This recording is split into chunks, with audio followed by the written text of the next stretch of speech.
Subscribe कीजिए F study class channel को और बेल आइकन को दबाइए लेटेस्ट वीडियो सबसे पहले देखने के लिए।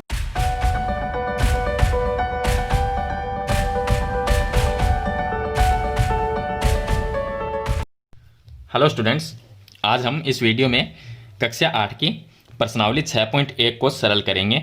इसका नाम है वर्ग और वर्गमूल। जो चैप्टर है 6 उसका नाम है वर्ग और वर्गमूल। तो इसमें हमें जो क्वेश्चन दिए गए हैं उनको हम इस वीडियो में सरल करेंगे। तो वीडियो को लाइक कर दीजिए और चैनल को सब्सक्राइब कर लीजिए। तो देखिए क्वेश्चन नंबर 1 में, इस क्वेश्चन में इसने लिखा है कि निम्नलिखित के वर्गों के इकाई के अंक क्या होंगे।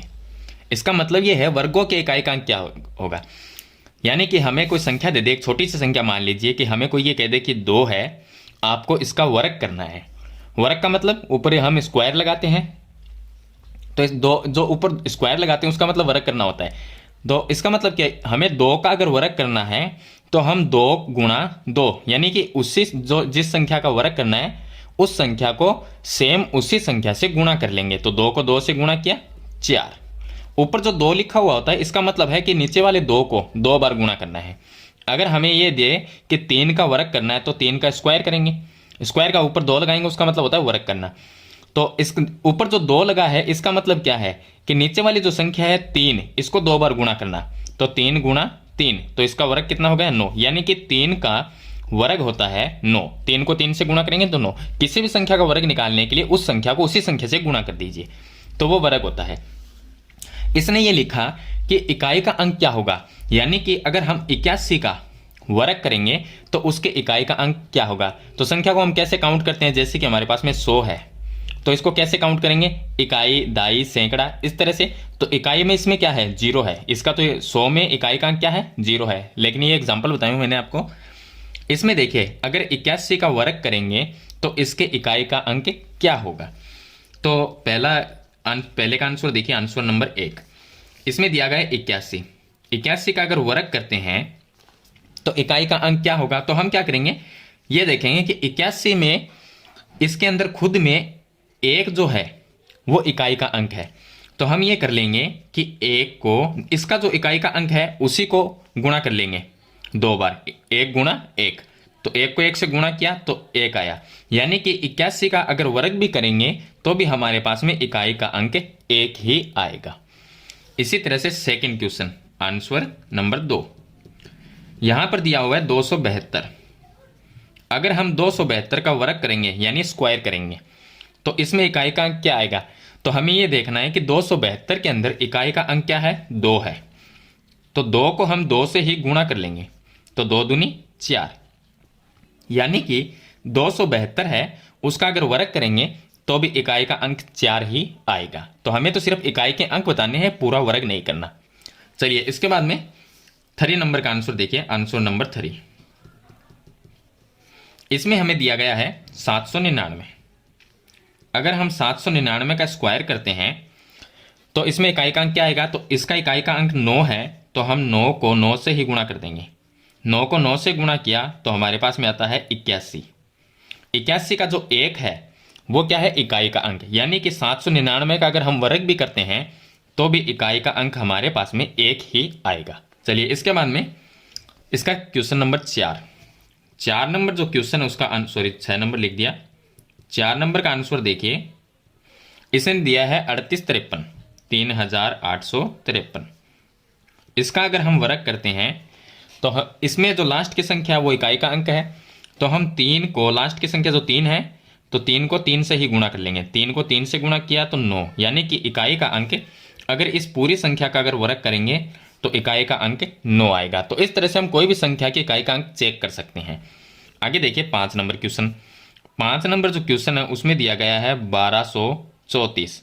इसका अगर स्क्वायर करेंगे तो इसका लास्ट का क्या है 4।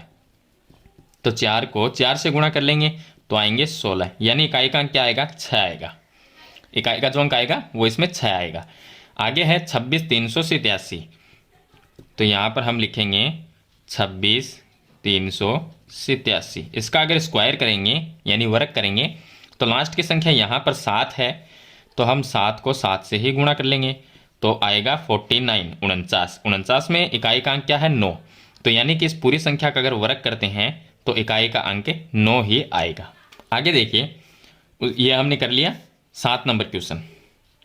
क्वेश्चन नंबर 7 में हमें दिया गया है 52,698। 52,698 का अगर वर्ग करते हैं तो इसके लास्ट का अंक 8 है, तो 8 को 8 से ही गुणा कर लेंगे। 8 को 8 से गुणा करेंगे तो आएगा 64। इस 64 में 4 जो है वो इकाई का अंक है, या तो इकाई का अंक क्या आएगा, 4 ही आएगा। वर्ग करने पर भी इकाई का अंक 4 ही आएगा। आगे है 8 नंबर क्वेश्चन। क्वेश्चन नंबर 8 में यहाँ पर दिया गया है 99,880। 99,880 है। इसका वर्ग करेंगे तो इसके लास्ट में क्या है, 0, तो हम 0 को 0 से ही गुणा कर लेते हैं। तो आंसर क्या आएगा, इसका उत्तर भी 0 ही आएगा, तो इकाई का अंक इसका 0 होगा। आगे है क्वेश्चन नंबर इसका 9। 9 में हमें दिया गया 12,796। इसका अगर वर्ग करते हैं तो इसके लास्ट की संख्या 6 है। हमें तो इकाई का अंक देखना है, पूरे का वर्ग नहीं करना। लास्ट की संख्या 6 है, तो 6 को 6 से गुणा कर लीजिए। गुणा करेंगे तो 36 आएगा, और 36 में लास्ट की संख्या क्या है, 6, तो इकाई का अंक इसका 6 हो जाएगा। उसके बाद में है 10 नंबर। 10 नंबर में हमें दिया गया 5 बारी 5 दिए गए हैं। इसका अगर स्क्वायर करते हैं तो लास्ट की संख्या 5 है, लास्ट की संख्या को हम गुणा कर लेंगे 5 × 5, तो क्या आया 25। तो इकाई का अंक क्या आएगा, इसका 5 आएगा। ये होगा इसका इकाई का अंक। तो इस तरह से सभी कोई भी संख्या हो उसमें आप इकाई का अंक है वो चेक कर सकते हैं कि इकाई का अंक आएगा क्या। जो संख्या दी गई है उसी की लास्ट की जो संख्या होगी, इकाई वाली संख्या, इकाई की संख्या, उसी को हम उसी संख्या से गुणा कर लेंगे। सेम 2 बार गुणा करेंगे तो हमें यह पता चल जाएगा इकाई का अंक क्या आएगा। तो ये हो गया इसका क्वेश्चन नंबर 1। चलिए इसके बाद में शुरू करते हैं क्वेश्चन नंबर 2। अब देखिए इसका क्वेश्चन नंबर 2। क्वेश्चन नंबर 2 में क्या लिखा है इसने लिखा है कि निम्नलिखित संख्याएं स्पष्ट रूप से पूर्ण वर्ग संख्याएं नहीं है, इसका कारण दीजिए। तो देखिए पहले आपको मैं ये बता देता हूं पूर्ण वर्ग क्या होती है। जैसे कि हमारे पास में 25 है, 25 का वर्गमूल ज्ञात करेंगे, क्या आएगा 5। यानी जब हम 5 का स्क्वायर करते हैं तो 25 आता है, और 25 का वर्गमूल निकालते हैं तो 5 आता है। तो ये क्या है, 25 क्या है, 25 को हम ये कह सकते हैं कि 25 एक पूर्ण वर्ग संख्या है, क्योंकि इससे हमें जो वर्गमूल प्राप्त होता है वो एक पूर्ण संख्या प्राप्त होती है। यानी कि 25 का 5 हो जाएगा और 5 का वर्ग करेंगे तो 25 होगा। सिंपल सी बात है। अब जैसे हम 24 ले लें तो ऐसी कोई संख्या नहीं है जिनको हम 2 बार गुणा करें या जिस संख्या का स्क्वायर करें तो 24 आता है। 24 आता नहीं है, तो हम 24 को पूर्ण वर्ग संख्या नहीं कह सकते। इसी तरह से हमें यह बताना है कि ये स्पष्ट रूप से पूर्ण वर्ग संख्याएं नहीं है, कारण दीजिए। तो इसका क्या कारण है कि ये संख्या पूर्ण वर्ग नहीं है। तो देखिए मैं आपको एक छोटा सा बात बता देता हूं कि जिस संख्या के लास्ट के अंदर, यानी कि लास्ट में 2, 3, 7 और 8 ये संख्याएं आती है, 2, 3, 7, 8, ये संख्या जिस भी संख्या के लास्ट, अगर मान लीजिए कोई संख्या के लास्ट में 2 है या 3 है या 7 है या 8 है, इनमें से अगर कोई होगा तो वो संख्याएं पूर्ण वर्ग संख्या नहीं होती। ये इसका एक नियम ही है, यानी कि वो पूर्ण वर्ग संख्या होती ही नहीं है। इनके अलावा हमारे पास में क्या रह जाता है, 1, 4, 5, 6, 7, 8 यहाँ पर आ गए, 9 और या 00। 00, 000 को हम नहीं कह सकते। जिस संख्या के लास्ट में 3 0 होंगे वो पूर्ण वर्ग संख्या नहीं हो सकती, 4 0 हो वो पूर्ण वर्ग संख्या हो सकती है। तो हम ये इसमें देखिए इसका नियम ये है कि जिस संख्या के लास्ट में 2, 3, 7, 8, जिस संख्या के लास्ट में ये संख्याएं होगी वो पूर्ण वर्ग संख्या नहीं होगी, और जिस संख्या के लास्ट के अंदर ये संख्या होती है वो पूर्ण वर्ग हो सकती है। मैं ये कन्फर्म नहीं है कि होगी, हो सकती है, क्योंकि काफ़ी सारी ऐसी संख्याएं हैं जिनके लास्ट के अंदर मान लीजिए अगर 6 आ जाए, जैसे कि एग्जाम्पल के लिए 36, तो ये एक पूर्ण वर्ग संख्या है क्योंकि इसका वर्गमूल निकालेंगे तो 6 आएगा। तो 36 को हम एक पूर्ण वर्ग संख्या कह सकते हैं। लेकिन अब मान लीजिए ऐसी कोई संख्या है जिसके लास्ट में जैसे कि 56, अब 56 को हम पूर्ण वर्ग संख्या, जो 56 है वो पूर्ण वर्ग संख्या नहीं है, क्योंकि ऐसी कोई संख्या ही नहीं है जिसको हम गुणा करें तो हमारे पास में 56 आ जाए। या आपको इसका एक दूसरा एग्जाम्पल समझाता हूं मैं आपको। हमने लिया 36 का हम अभाज्य गुणनखंड करेंगे। ये सब जानते हैं आप, इस तरह से जो लाइन हम बनाते हैं अभाज्य गुणनखंड होता है। 36 में हम 2 का भाग दे सकते हैं, कितनी बार जाएगा, 18 बार। फिर से 2 का भाग देंगे, इसमें जाएगा 9 बार। फिर हम 3 का भाग देंगे, 3 बार जाएगा, और फिर 3 का भाग देंगे, कितनी बार गया? 1 बार। जहाँ पर 1 आता है वहाँ पर इसका यानी कि खत्म हो जाता है ये। तो यहाँ पर देखिए ये दो संख्या एक जैसी है, यानी दो दो संख्याओं के जहाँ पर दो दो संख्याओं के जोड़े बनेंगे वो पूर्ण वर्ग है। और यहाँ पर भी ये 2 संख्या है, तो ये क्या हो गई? पूर्ण वर्ग। इसमें से अगर 1 लिया जाए, इसमें से एक संख्या निकाली जाए, तो यहाँ से दोनों में से 2 लिया, इनमें से 3 लिया, दोनों को अगर गुणा करते हैं तो 6 आया, यानी कि 36 एक पूर्ण वर्ग संख्या है। इसमें 2 के जोड़े बन रहे हैं। चलिए 56 है, इसको हम ट्राई करते हैं। तो हमने लिया 56 ले लिया, 2 का भाग देंगे, 28 आ गया। फिर 2 का भाग देंगे, 14 आ गया। फिर 2 का भाग देंगे, 7 आ गया। फिर 7 का भाग देंगे, 1 आया। यहाँ पर देखिए ये 2 संख्याएं एक जैसी है, लेकिन आगे 2 संख्या सेम नहीं है, तो इसको हम एक पूर्ण वर्ग संख्या नहीं कह सकते। तो इसी तरह से मैंने आपको यहाँ पर बताया है कि जिस संख्या में 2, 3, 7, 8 ये संख्या लास्ट में होगी वो तो पूर्ण वर्ग संख्या होती ही नहीं है, ये कन्फर्म है। बाकी अगर जिन संख्या के लास्ट में 1, 4, 5, 6, 9 और 00 या 4 0, 6 0, 8 0 इस तरह से होंगे तो वो संख्या पूर्ण वर्ग संख्या हो सकती है। ये इन सभी का कारण है। चलिए हम इसमें ट्राई करेंगे। इसके लास्ट में 7 है, तो मैंने बताया कि जिस संख्या के लास्ट में इनमें से कोई संख्या है तो वो पूर्ण वर्ग नहीं होगी। इसके लास्ट में 7 है, ये पूर्ण वर्ग संख्या नहीं है। इसके लास्ट में 3 है, ये भी नहीं है। इसके लास्ट में 8 है, ये भी पूर्ण वर्ग संख्या नहीं है। यहाँ पर लास्ट में 2 है, ये भी पूर्ण वर्ग संख्या नहीं है। यहाँ पर देखना, यहाँ पर आते हैं 3 0। मैंने बताया या तो 2 0 हो, या लास्ट में 4 0 हो, या 6 0 हो। इसमें कितने हैं? 3 0 है, तो ये भी पूर्ण वर्ग संख्या नहीं है। यहाँ पर देखा जाए तो इसके लास्ट में 2 है, ये भी पूर्ण वर्ग संख्या नहीं है। यहाँ पर 3 0 है, तो ये पूर्ण वर्ग संख्या नहीं है। और यहाँ पर 1 0 है, तो ये भी पूर्ण वर्ग संख्या नहीं है। तो अगर इसका आपको कारण लिखना है तो आप इसमें ये कारण लिख सकते हैं कि जिस संख्या के लास्ट में 2, 3, 7, 8 हो वो पूर्ण वर्ग संख्या नहीं होती, और जिस संख्या के लास्ट में 1, 4, 5, 6, 9, 00, 4 0, 6 0 या 8 0 होते हैं वो संख्याएं पूर्ण वर्ग संख्या हो सकती है। अब इन संख्याओं की बात करें जो हमें क्वेश्चन में दी गई है, तो इनमें हम ये लिख सकते हैं कि ये सभी संख्याएं 2, 3, 7, 8 और 0 पे समाप्त हो रही है। इसमें एक 0 भी आ रहा है, देखिए लास्ट में इसके सिंगल 0 है, यहाँ पर 000 है, तो 000 वो भी पूर्ण वर्ग नहीं होती। तो हम ये लिख सकते हैं कि 2, 3, 7, 8, 0 इन संख्याओं पे ये सभी संख्या समाप्त हो रही है, तो ये सभी पूर्ण वर्ग संख्या नहीं है। ये इसका कारण लिख सकते हैं आप। तो मैंने आपको क्वेश्चन नंबर 2 बता दिया है। चलिए इसके बाद में शुरू करते हैं क्वेश्चन नंबर इसका 3।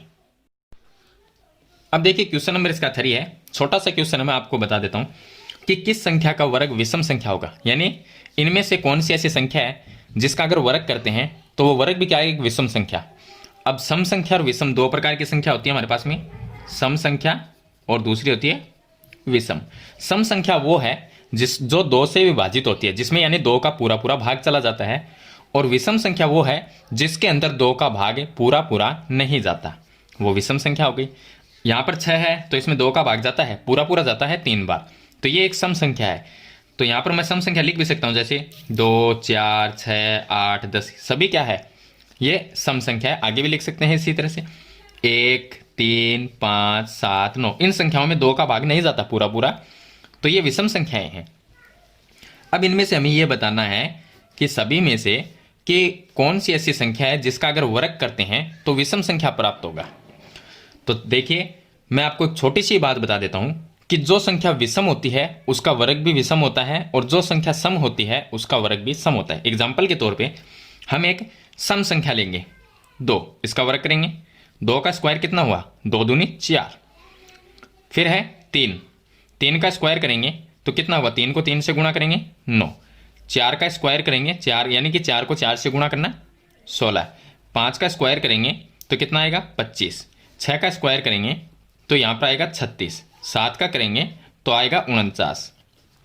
8 का करेंगे तो आएगा 64, और 9 का करेंगे तो आएगा हमारे पास में 81, और 10 का स्क्वायर करते हैं, 10 को 10 से गुणा किया तो 100 आया। यानी कि अब इसमें सभी में आप एक चीज़ देखिए, हमें तो ये पूछा है कि कौन सी संख्या का वर्ग है वो विषम होगा, तो मैंने आपको बता दिया है कि जो संख्या विषम होती है उसका वर्ग भी विषम होता है और जो संख्या सम होगी उसका वर्ग भी सम होगा। ये दो जो है ये क्या है, एक सम, तो इसका वर्ग करने पर 4 आया, 4 क्या है, सम संख्या है। 3 जो है वो विषम संख्या है, तो इसका वर्ग करने पर भी क्या है, 9 क्या है, एक विषम संख्या है। यहाँ पर 4 है एक सम संख्या, इसका हमने वर्ग किया तो 16 आया, और 16 भी क्या है, सम, ये भी सम है और ये भी सम संख्या है। 5 विषम संख्या है, 25 भी विषम संख्या है। 6 सम संख्या है, तो यहाँ पर 36 भी सम है। 7 विषम है तो 49 भी विषम है। तो इस तरह से आप समझ गए होंगे कि मैं आपको क्या बताने की कोशिश कर रहा हूँ। तो इनमें से आप ये बता सकते हैं, अब आपको इनमें से क्या देखना है कि जिस संख्या का लास्ट का इकाई का अंक अगर सम है, अब आपको देखते ही पता चल जाएगा कि यहाँ पर क्या है, 1, और जो 1 है वो क्या होता है, सम होता है या विषम होता है, 1 विषम होता है। तो 1 अगर विषम है तो इस संख्या का अगर वर्ग करेंगे 431 का तो क्या आएगा, विषम आएगा। यहां पर इसमें देखिए लास्ट की संख्या क्या है, 6, 6 क्या होती है, सम संख्या। तो अगर इस पूरी संख्या का वर्ग करेंगे तो इसका वर्ग भी क्या आएगा, सम आएगा। यहां पर 9 है लास्ट का, 9 क्या है, एक विषम संख्या, जैसे कि मैंने यहां पर बताया आपको 9 है विषम संख्या। तो अगर 9 विषम है तो इस पूरी संख्या का वर्ग करने पर भी विषम आएगा, और यहां पर 4 एक सम संख्या है, तो इस पूरी संख्या का अगर वर्ग करेंगे तो वर्ग क्या आएगा, सम आएगा। तो हमें तो विषम का पूछा है, हम ये कह सकते हैं इस क्वेश्चन का, यानी कि आंसर में हम ये लिख सकते हैं कि एक नंबर संख्या और 3 नंबर संख्या, ये इनका वर्ग करेंगे तो इनका वर्ग क्या आएगा, विषम आएगा, क्योंकि ये संख्याएं भी विषम है तो इनका वर्ग भी क्या आएगा, विषम ही आएगा। तो ये हो गया इसका क्वेश्चन नंबर 3। चलिए इसके बाद में शुरू करते हैं इसका क्वेश्चन नंबर 4। चलिए अब देखिए इसका क्वेश्चन नंबर 4। क्वेश्चन नंबर 4 में रिक्त स्थान हमें भरना है। तो रिक्त स्थान में यहाँ पर दिया गया कि 11 का स्क्वायर 121। तो हमें पता है कि 11 का अगर वर्ग करते हैं यानी 11 गुणा 11 करेंगे तो क्या आएगा, 121 ही आएगा। तो 11 का स्क्वायर 121, यहाँ पर 101 का स्क्वायर दे रखा है, ये आंसर पहले से दे रखा है हमें, तो यहाँ पर खाली स्थान जो है उसमें संख्या क्या आएगी वो लिखनी है। तो अगर हम यहाँ पर 101 का स्क्वायर देखिए, आप इसका एक नियम समझिए कि एक यानी कि 11 का स्क्वायर 121 है। यहाँ पर भी ये मान लीजिए कि ये 0 नहीं है, तो पीछे क्या रहेगा, 1 और 1 11 रहेगा। 11 का स्क्वायर करेंगे तो 121 आएगा, यानी 1 2 1 121 हो गए। अब बीच वाला जो 0 है, स्क्वायर में 0 डबल हो जाता है, 0 का स्क्वायर करने पर यहाँ पर देखिए डबल हो गया, ये 0 है तो 1 0 यहाँ पर लगा दिया, 1 0, यानी कि हम ये मानेंगे कि 0 नहीं है, तो पीछे क्या रह गया, 11। 11 का हमने वर्ग किया, क्या आया, 1 2 1, लेकिन बीच में 0 भी है। अगर 101 को 101 से गुणा करेंगे तो संख्या तो यही आएगी हमारे पास में।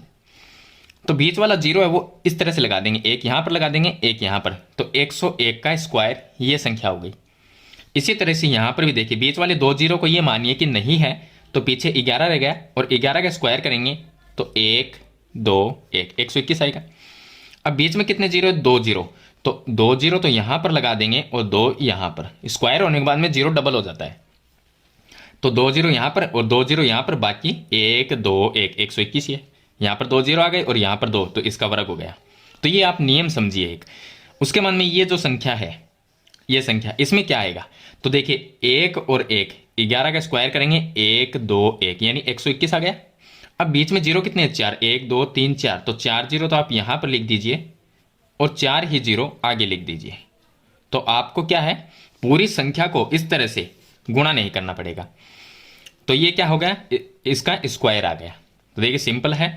इसी तरह से यहाँ पर क्या है, ये 1 और ये 1, 11 का स्क्वायर करेंगे तो 121 आएगा, तो 1 यहाँ पर लिखेंगे, 2 यहाँ पर लिख देते हैं, 1 यहाँ पर, क्योंकि बीच में 0 भी आएंगे, तो 121 तो लिख दिया। अब बीच में कितने 0 हैं, 1 2 3 4 5 और 6, तो यहाँ पर 6 0 लिखेंगे, 2 3 4 5 और 6, और इस साइड में भी 6 0, 2 3 4 5 और 6। तो इस तरह से ये पूरी संख्या, ये जो संख्या लिखी हुई है इसका वर्ग ये संख्या आएगी। तो यानी आपको गुणा नहीं करना पड़ेगा, सीधा ही आप इस तरह से लिख दीजिए। ये इसका एक रूल है, ये आपको ध्यान रखना है कि 11 का स्क्वायर 121 होता है। अगर दोनों 1 1 के बीच में अगर कोई 0 आ गया और फिर उसका स्क्वायर करना है, तो 1 और 1, 11 का स्क्वायर फिर से 121 लिखेंगे, बीच वाले 0 को डबल करके यहाँ पर लिख देंगे, तो ये इस संख्या का स्क्वायर बन गया। तो इस तरह से ये आपको लिखना है। तो ये हो गया इसका क्वेश्चन नंबर 4। इस वीडियो में आपको क्वेश्चन नंबर 4 तक ही बताऊंगा। नेक्स्ट वीडियो में हम क्वेश्चन नंबर 5 से सरल करेंगे। तो आशा करता हूँ ये क्वेश्चन आपको अच्छे से समझ में ज़रूर आ गए होंगे। फिर भी आपको कोई प्रॉब्लम आती है तो मुझे कमेंट में ज़रूर बताएं। तो आज की वीडियो में इतना ही, मिलते हैं एक नई वीडियो के साथ, तब तक के लिए थैंक यू।